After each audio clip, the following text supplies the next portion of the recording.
Euh, Là, je voudrais partager avec vous une astuce qui m'était utile dans la programmation de Python. Alors, comme vous le savez, parmi les avantages du Python, c'est ce qu'on appelle la vectorisation. Ça veut dire qu'on peut tout simplement passer, par exemple, des vecteurs à des fonctions et il va produire, par exemple, un autre vecteur. Donc, par exemple, là, j'ai défini un vecteur A qui comporte plusieurs valeurs et ensuite, j'ai calculé directement un autre vecteur B en passant en argument directement le vecteur A.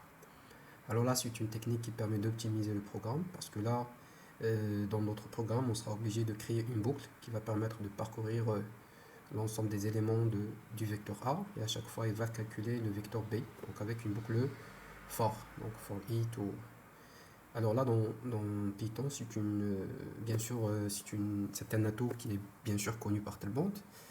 Par ailleurs, l'un des problèmes auxquels je me suis rencontré, donc, c'est que lorsque vous avez des fonctions qui contiennent des si, ça veut dire par exemple là, j'aimerais bien calculer une fonction et dans la fonction il y a un si. Alors lorsque j'essaie de faire passer, voilà, de faire passer par exemple euh, le vecteur a à la fonction qui comporte si et que j'exécute, donc le programme il n'arrive pas à faire bien sûr le test parce que là c'est un vecteur sur lequel on va faire un test de comparaison, chose qui n'est pas correcte. Alors c'est là une fonction importante que j'ai découvert, bon, ça m'est venu en tête, c'est d'utiliser par exemple, essayer d'utiliser ce qu'on appelle la fonction deviceSide. Alors tout simplement la fonction deviceSide, c'est la fonction donc telle qu'elle est documentée dans, euh, dans Python, c'est prend deux valeurs en fait de, deux valeurs, par exemple h de x1, x2.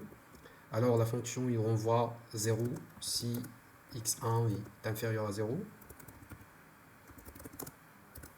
Elle renvoie 1 si voilà si x2 si x2 voilà. Après, il renvoie 1 si x1 est supérieur à 0. Donc là, surtout lorsqu'on a des tests qui comportent deux conditions f et s, alors là, ça peut être traduit tout simplement en fonction de la fonction deviceSide. Donc là, au lieu de créer une fonction dans laquelle il y a des fonctions si, donc ce que je fais, c'est tout simplement d'exprimer les conditions en fonction de la fonction deviceSide. Vous savez, bon, en mathématiques, la fonction deviceSide c'est un peu différent de ce qui est dans Python, mais c'est la même chose parce que heaviside de x, par exemple xa, ça veut dire si vous avez x qui est inférieur à a, alors la fonction c'est 0. Si vous avez x qui est supérieur à a, vous avez x qui est égal à 1, c'est en quelque sorte l'intégrale de la fonction de Dirac. Et là, une fois que je traduis ma fonction qui comporte des si en fonction de la fonction deviceSide, j'arrive tout simplement à faire passer en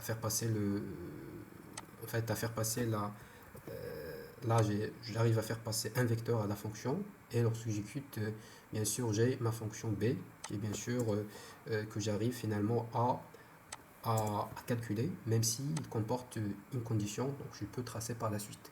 Voilà, c'est une astuce que j'aimerais partager avec vous. Et après, peut-être qu'il y a des gens qui ont déjà essayé cette astuce. Mais bon, donc là, c'est une astuce qui permet de puiser des possibilités qu'offre la vectorisation dans Python.